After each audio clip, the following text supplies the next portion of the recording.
I I love it. I know I've got a friend who's got two different people that he's made with AI that check his work that he's done, including strategy on things. And so he'll have these other people contribute, or people, these other agents that contribute their knowledge to what he's working on.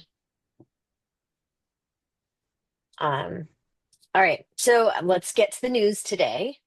We've got some fun things. I will share screen this time so you can see what I'm talking about.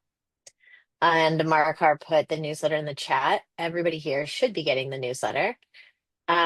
There's an art restoration, a new AI that does art restoration. Mhm.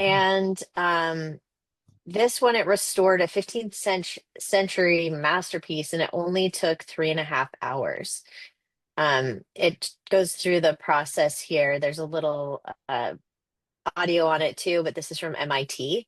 And it shows the before and then what AI picks up and augments, and then the after in these images. And personally, I think it's pretty cool because I've been to a lot of, old places, seen old photos and um, art pieces that it would be amazing if we could see what the original artists had intended when they created it and what those original pigments and hues looked like. And with AI, you don't even have to alter the image to be able to see that.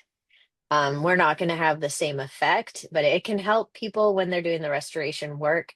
And you can also see those finished pieces.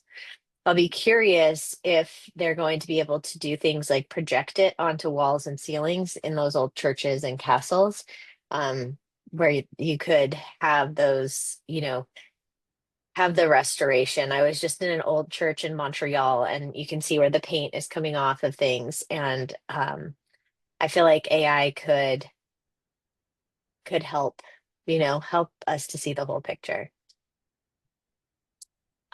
Mississippi State and NVIDIA are partnering for AI education.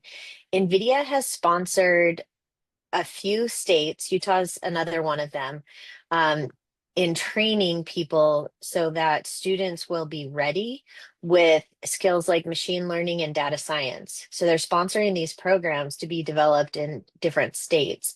And they are announcing their latest is Mississippi. And you can read more about their partnerships with the states in the link there.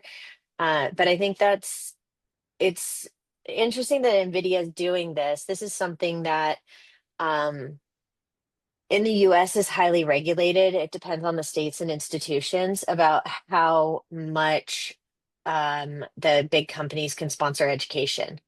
In Canada, they welcome it, and a lot of big companies will sponsor education from high school and into trade schools and universities because they want people to be trained and be employable by the end of it. And so there's actually a lot of corporate and education partnerships in Canada, in a way that hasn't been done at scale in the US. And maybe it was years ago when they're training people for factories, but now training people for AI, I think will, this is going to get everybody ready for what the new future looks like and the new workplace looks like. And Midjourney has an exciting announcement. They have V1, which is their first AI video generator. And this will allow you to take images and turn them into short clips. Um, we can see, let's see, we can see a little video here. Hmm. Oh man. Yeah, That's we've really done this on good. a much smaller scale with like having a stock photo, but wanting the person to blink or something just to make the banner look a little cooler. Hmm. It's been nice. This is certainly feels like next level. Anyways, there's a couple minutes. You can watch the video on the TechCrunch page.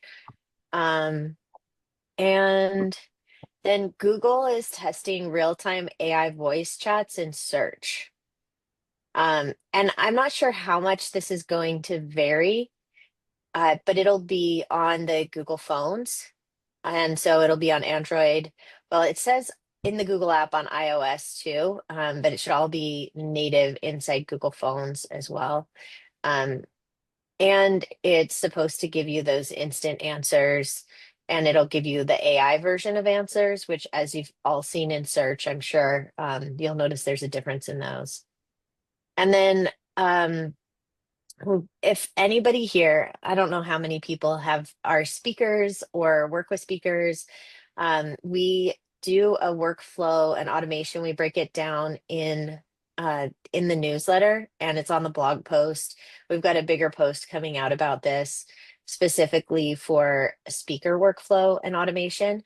We use a tool called Talkadot. So after a session, people will fill out a survey, and based on their feedback, they'll get put into a CRM, and they will get put into different parts of the CRM based on the feedback, and then they'll get appropriately nurtured depending on where they land in the pipeline. Some people will just get newsletters because that's all they want. But if they want callbacks for anything in particular, we will know that because they're connected.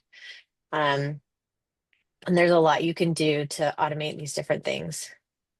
And then the tools we feature, of course, OS CRM, which is the CRM that we use, and Talkadot, which is the tool for capturing feedback and collecting testimonials during speaking, and Jasper, which we talk about a lot. And Jasper has a seat in our org chart, not just part of our tech stack. And that's Jasper's a real partner when it comes to getting work done. And that's something that I would encourage everybody here to think about is where does AI sit in your org chart and not just your tech stack? Where is it crucial to